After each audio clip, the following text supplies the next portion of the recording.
Raidieraksts Drošinātājs. The first thing I wanted to ask is about your project, about this NGO Cult Food. Could you please tell me what it is and how did you came up with the idea to create it? So for me, when I won MasterChef in 2015, I understood that I started to be famous in Ukraine, and I understood that I can do some social impact. And what I was thinking, how I can do the social impact, I understood that I need to have NGO, because NGO is like official connection between society and government. And I understood that with this NGO, I can do a lot of things which I want to change in my country. And main idea that in Ukraine there is a lot of food is still USSR food. It means that people in Ukraine all around eating USSR food, and for me it's awful thing, because I don't want to have nothing in common with the USSR. That's why I wanted to change it, and that's why I start to change the society like group by group. First, I understood that I need to change the school canteens and school menus, and I understood that I need to go to the children, because grown-ups, they don't want to change. They already know what they know. But if you want to have new people, Ukrainians, you have to give them Ukrainian food, and you have to give them worldwide food. And that's why I started to create the menu for the school canteens, and then I changed this on government level, and now it's an official program which ruled by the First Lady. But because of this NGO, I started this reform, and now in all canteens they've been changed already, and they have the new menus. They can have now not only USSR food, but they can have and pasta bolognese. They can have also Ukrainian authentic dishes, and that's how I think it has to be. That's one big part of my NGO. And then I understood that I need to. So one part is to change the children. Second part is to change to give the opportunity for the Ukrainians to have the recipes, and that's why I created the biggest site in Ukraine, which is called actually Klopotenko.com, like my surname. And I understood that I need like when people typing and searching for the recipes, they need to find somewhere Ukrainian recipes. And this site now is the biggest in Ukraine, and people 2 million of Ukrainians are every month are entering the site, and they searching for different recipes. And before that, it was only Russian sites, and often Ukrainians been cooking the recipes which have been created in Russia. So I think that it was also the part of empire, and this empire don't want to leave us alone. So after that, I created. I understood that I need to work with the education, and now with my NGO, I'm opening the biggest school for the chefs in Ukraine, and it's going to be modern, and it's going to be about Ukrainian and worldwide also gastronomy. And what I'm doing for the last 2 years, I'm changing all the education programs on the government level, and I'm opening the new school, which is going to be not private. It's going to be like a municipal school. It means that it will not cost for the millions of dollars. It will cost much more less if you want to study and to have the new education. So there's also one big part of this. And with my NGO, I also put Borshch to the UNESCO heritage, because Russian people, they want to say that Borshch is a Russian dish. It's not Ukrainian, but I had to fight with them, and I've been fighting from 2019 till 2022, when finally the UNESCO recognized Borshch by our country, and it was the cultural win for the Ukrainian people, and also it was my NGO. And so it's just like a part of what I'm doing, because I'm trying to change the whole system of food in my country, and to make it modern, European, and worldwide. Well, Ukraine is becoming more and more Ukrainian after a full-scale invasion. There is desire to abandon... Finally. Yes. There is this desire to abandon Russian influence in culture. Ukrainians speak Ukrainian much more widely, and so on. Yes. So what about food? Your main goal is to get rid of this USSR dishes. Are there still many of them in a Ukrainian kitchen today? Unfortunately, yes, because we have still because it's a heritage. Like it was the huge period, 70 years we've been living together, and that it was problems that food which been in USSR, it's just not USSR food. It's like French kind of gastronomy which have been in the worst way been presented in the USSR. So grown-ups, they still eating a lot of that food, but people who is 35 and less, they already have opportunity to eat not that food because they already been born in independent Ukraine, and from that moment something started to be changed. And till now, we only like for the last 5 years, from the beginning of the full-scale invasion, we start to understand what is that Ukrainian cuisine. Because before that, if you ask someone name 10 Ukrainian dishes, it will be hard for them to tell because they don't know what like USSR food is. That Ukrainian or not? Potato puree, cutlets, is that Ukrainian or not? And nobody was working on that, and for the now, I think like a lot of people, they want to go back to their roots, and they're searching for the Ukrainian gastronomy. I cannot say that it's going to be some day when food going to be replaced totally, because it's almost important because it's food. Nobody, like people have to eat, and normally they don't think what they're eating because it's like it's a human beings. They just need to eat to have the energy. But step by step, I took the New Year's Eve table. Like my aim, I want to change it, and I want one day people during the New Year Eve they will eat something new. And what I'm seeing now is that even 5 years ago, 7 years ago, it was a lot of different salads with the mayonnaise, and now it was like a heritage from the USSR. Everything was with mayonnaise. I think and now almost like a huge number of people, they start to eat. They just left only one salad with mayonnaise and nothing else. But they start to put on their tables some Ukrainian authentic food and some European, like salad Caesar and something like this. So I can say that finally changing are happening. But it's hard to change everything just in one year. Normally it will take like 20 years when the one generation will gone and new generation will come. And I think that I started to do this in 2018, and I need 12 more years, and then I think we will see finally the results of what we are doing now. Because if we're changing one family, it's one way, it's one thing. But if we're changing nation, it's kind of a bit harder, and it's kind of a bit more complicated, because there is a lot of things which like war, like money. It's if everyone in Ukraine could be rich, maybe they could do the changes faster. But normally it's not like this. That's why we need to go step by step, and in the end we will see the result. And if, like you said, people still don't really understand which dish is maybe Ukrainian, which is, I don't know, Russian. Yes. Yeah. Well, I guess maybe if you go, I don't know, on the street and see a restaurant which says Ukrainian cuisine, but you go in and you see a different picture. Is that the way? Yes. Yeah.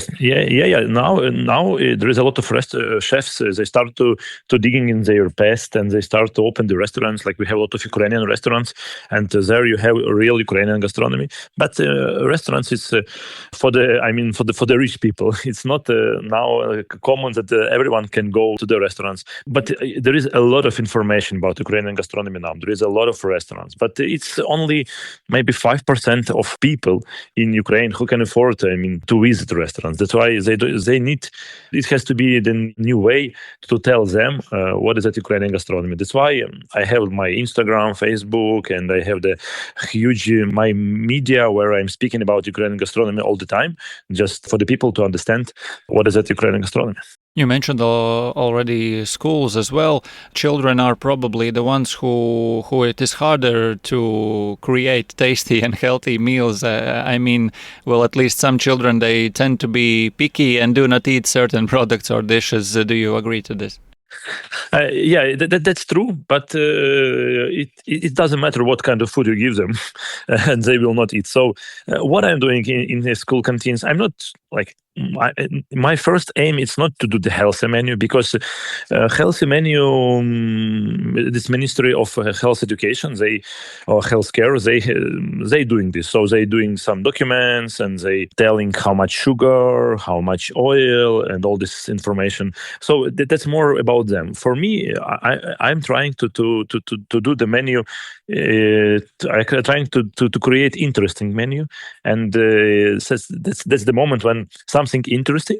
Children, they eating very well, but in each school we have like 12,000 school in Ukraine. So in each school it has to be one teacher who will tell the children why it's important. Because in one schools where the teachers understand this, they're coming and they saying that this is the magic food from the India, for example, or this is magic food from Ukraine, and you have to eat. And the children are happy and they're eating. But if teachers don't support them in that moment, sometimes in different schools they cannot eat. Like they say, we don't know what is that, we will not eat, and teachers say, okay, don't eat. So, and that's done. So we have to educate teachers also. So it's a huge system, So in one school is everything okay, but there is a lot of school where is still a lot of job need to be done. Do Ukrainians eat more meat, or they eat more vegetables, or how would you say? For now, we are eating more meat because meat. I think that at the beginning of 20th century, we start to eat more meat. But when I'm digging in our history and in our past, I can see that we've been eating, like when religion came here, we start to have like 200 days fast. It means that we've been eating only vegetables. So we've been nation like more or less like a vegetarian, but sometimes we could eat meat. But in the beginning of the 20th century, something changed. I think changed the population of pork, because we start to grow more pork. People start to eat a lot of meat, and now I think that a lot of people thinking that they need to have meat. And during the war, now almost nobody's thinking about vegetarian, about all these modern waves, because everyone starts to think only about saving their lives. And that's why you have to have strong energy, you have to have meat, and that's how it happens, unfortunately, for now. And it also seems that this gluten-free foods, lactose-free milk, all these kinds of, it's like a fashion thing now. Is it the same in Ukraine? Yeah. It was fashion before the huge invasion, but when huge invasion started, it killed these old-fashioned things, and it killed also COVID. That's why in one day everything just stopped. So we unfortunately, like, we have some people who really has the problems with the gluten and problem with the lactose, but it's not so common how it was before, because before it was real fashion. And if you will go to the US, you will find now that it's a modern to eat a lot of proteins. And now in US, everyone's thinking about protein, high protein. In Ukraine, nobody cares about nothing. We just need to have food and to stay alive. That's the only one idea. That's why it's not very. Now we are thinking only just about today. And we often hear that the breakfast is the most important meal of the day. How important is breakfast in Ukraine, and what do Ukrainians like to eat for breakfast, maybe?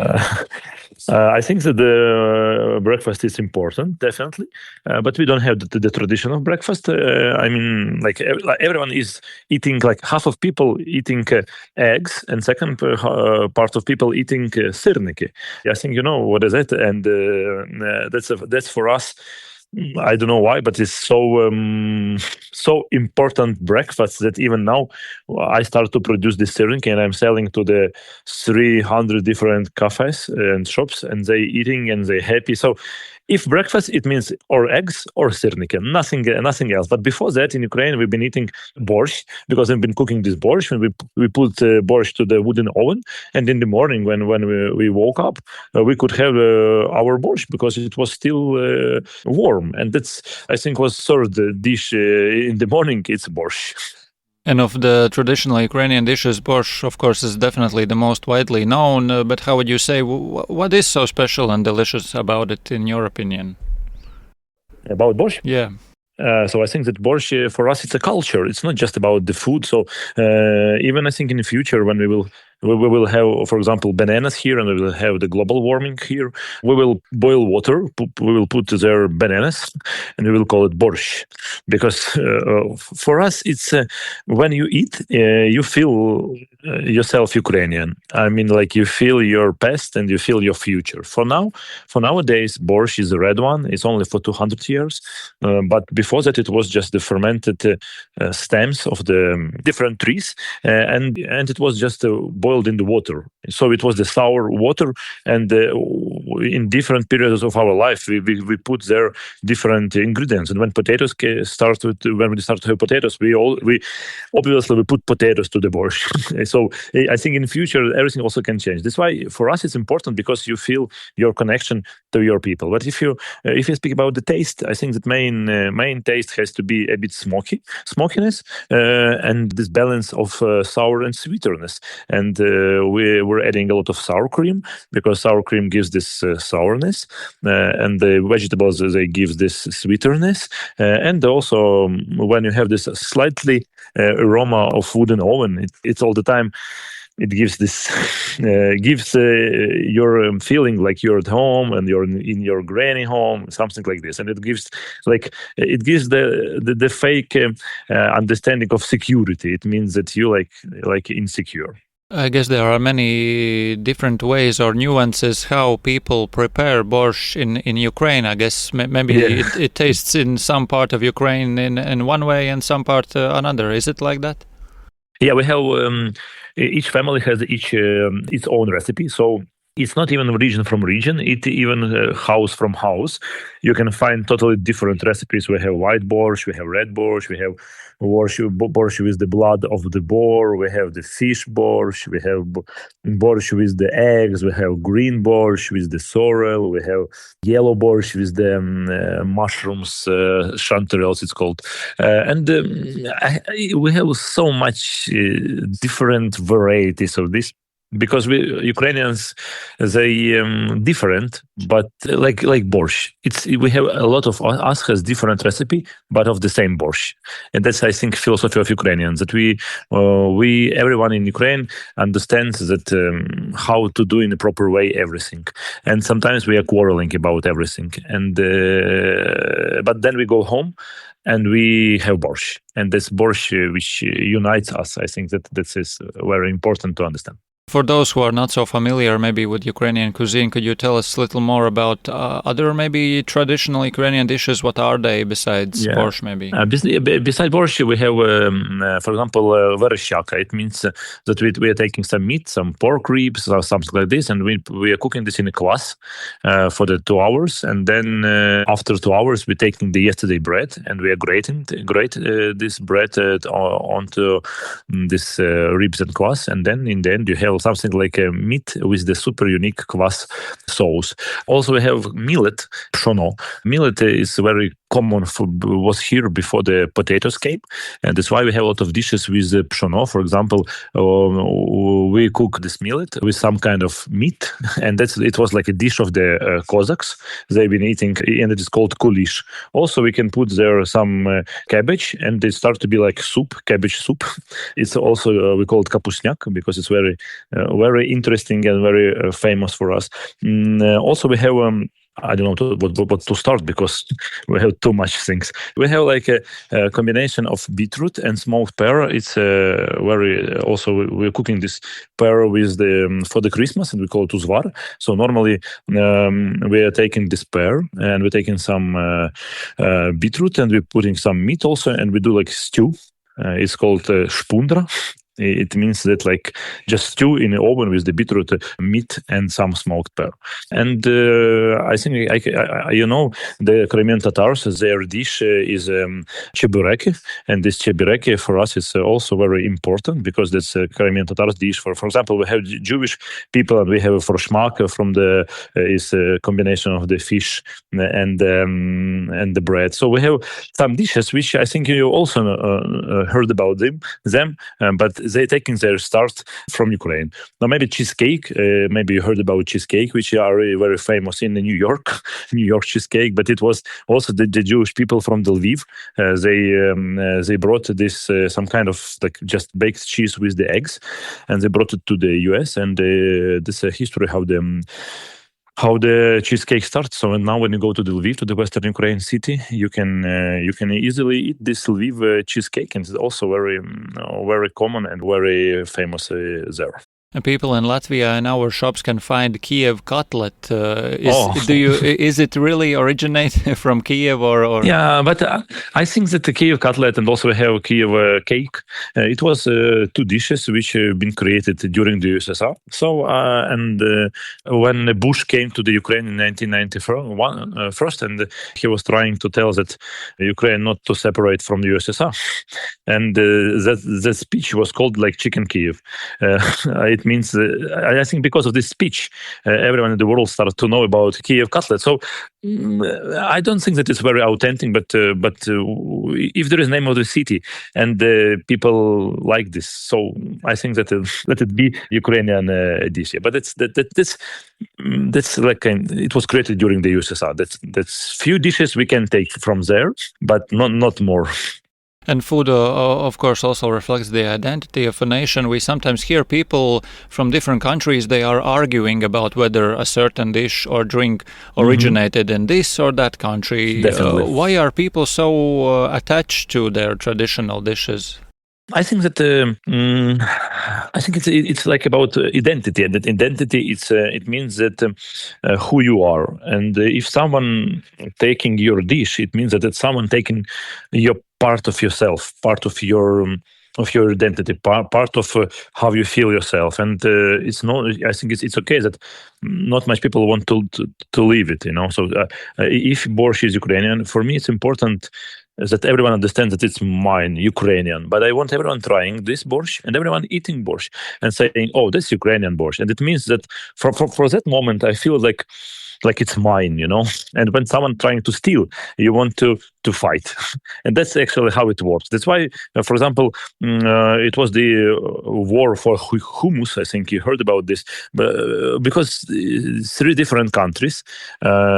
It was like they've been eating this hummus from their childhood, and if they're eating this hummus from childhood, they're thinking that it's about their memories, about their grandmothers, and in the end, when someone wants to take some of your dish, it means that someone wants to take your memory of your childhood, something like this. So it's that's why it's so important, like because it's our memories, and and our memories. I think it's we are.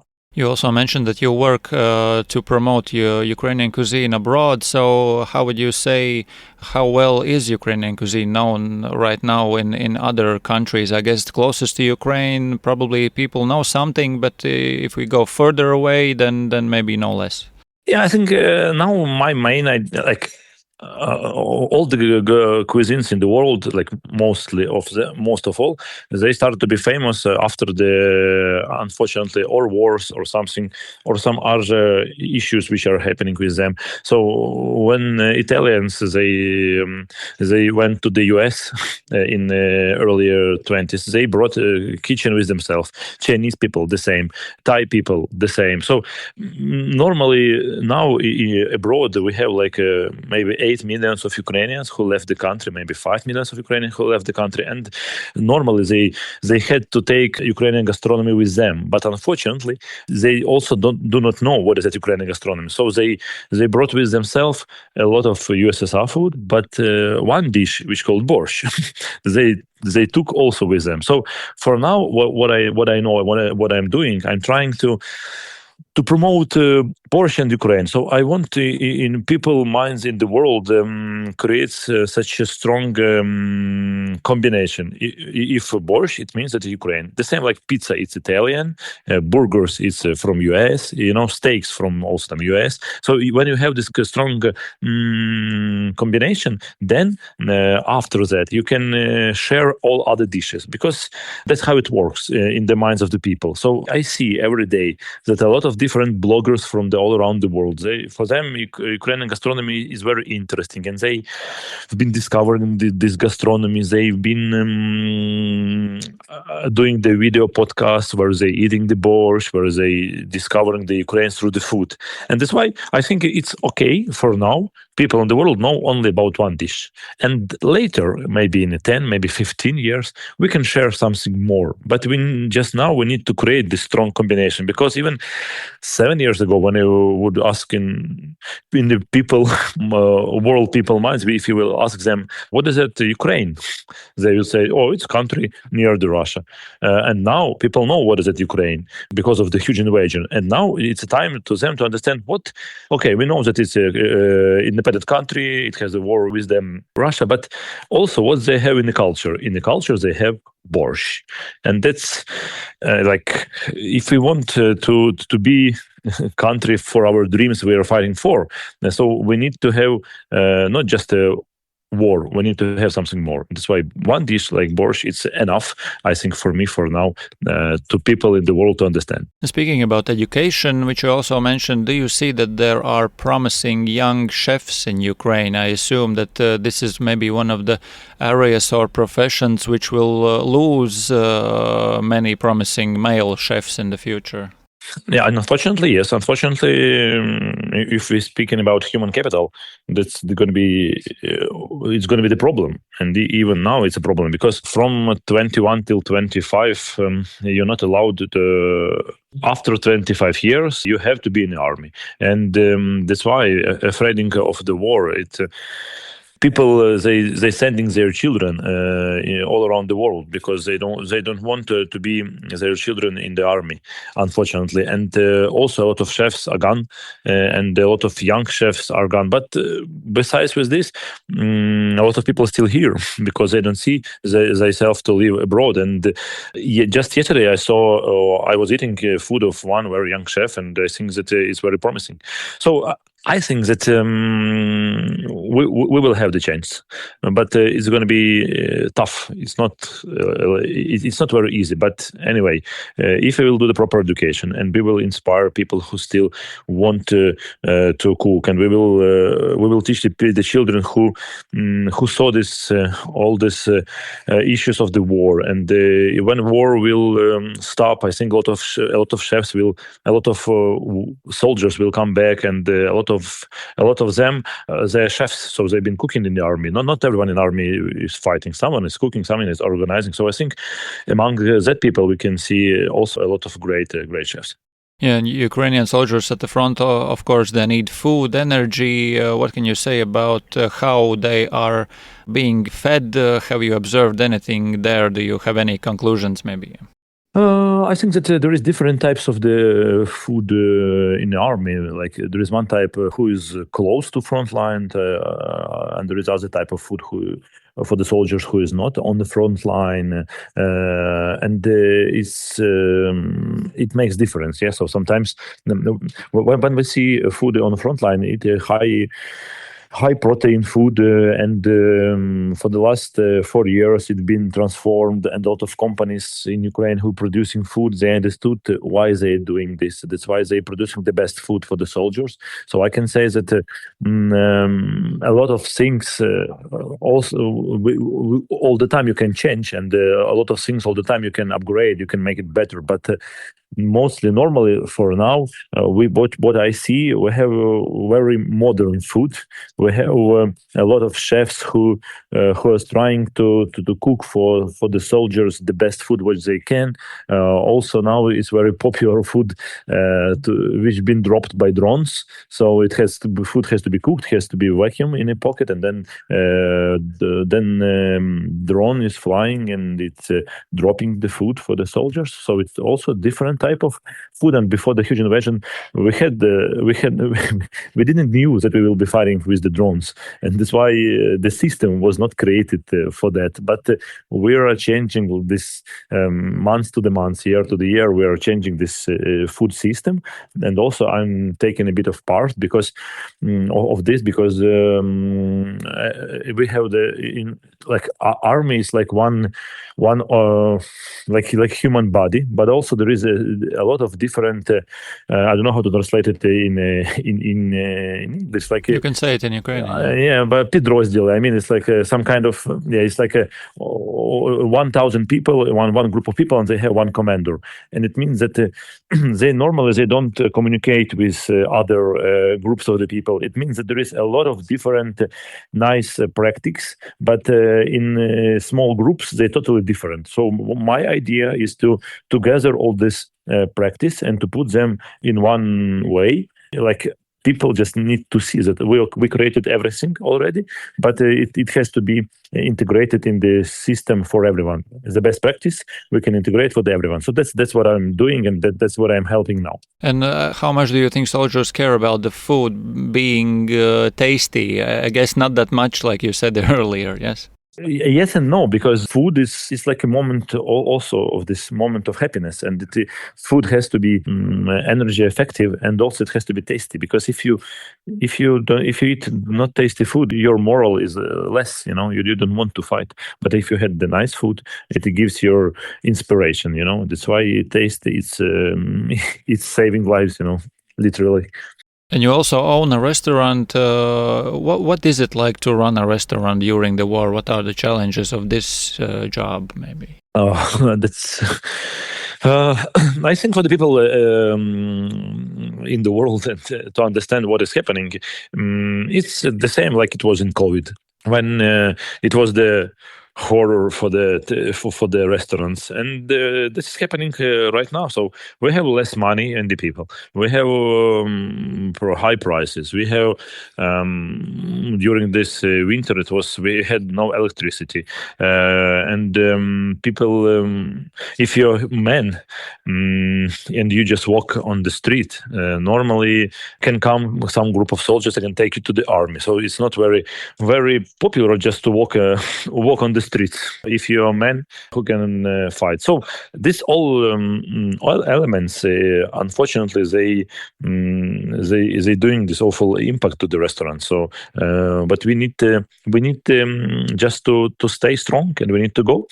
We need to create some dishes which are financial effective. We need to work with the people much more than it was before the huge invasion. So each client each guest in our restaurant, for us, it's like pressure. We need to care about them as much as we could care, because maybe if you do something wrong next time, they will not come to you, and this can be crucial. That's why, I think that the most important is to do the highest level of service which you can just imagine, and that's how we're trying to save our guests. And we're trying to create some kind of menu, but it has to be not very creative, because now it's not popular to go to the very creative restaurants, and also it has to be not very high priced. It's hundreds of different elements which need to be done on the highest level if you want to survive. And normally, before the huge invasion,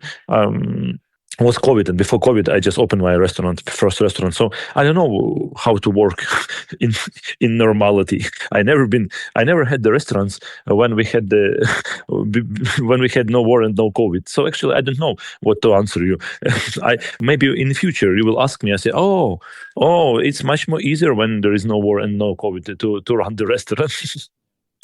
But for now, we just need to be inspired, and we need to do as much as we can. That's the only one way to survive. Few more questions. Do you also know any of the traditional Latvian food, maybe? Maybe I know cepelini, no? No, it's for Lithuanians. It's our neighbors. For Lithuania. It's your neighbor. But I heard a few because my friend, his name Richard, he is working in one of our companies, and he is in USA. He is doing the food. So I don't know the names, but sometimes I saw some different food. Okay, and maybe last thing that I would like to ask, maybe what kind of a simple and relatively quick, maybe Ukrainian dish could you recommend to cook at home? Yeah, maybe some kind of a snack or something. Yeah.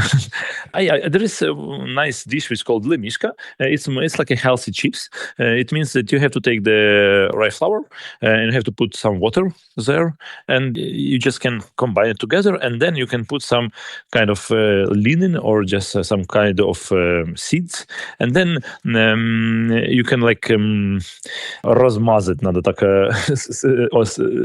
on the baking sheet and cook just 20 minutes in temperature 160 degrees, and in the end it's going to be crispy chips from the rye bread. It's called lemishka, and it's kind of bit very healthy, and I like it much. Raidieraksts Drošinātājs.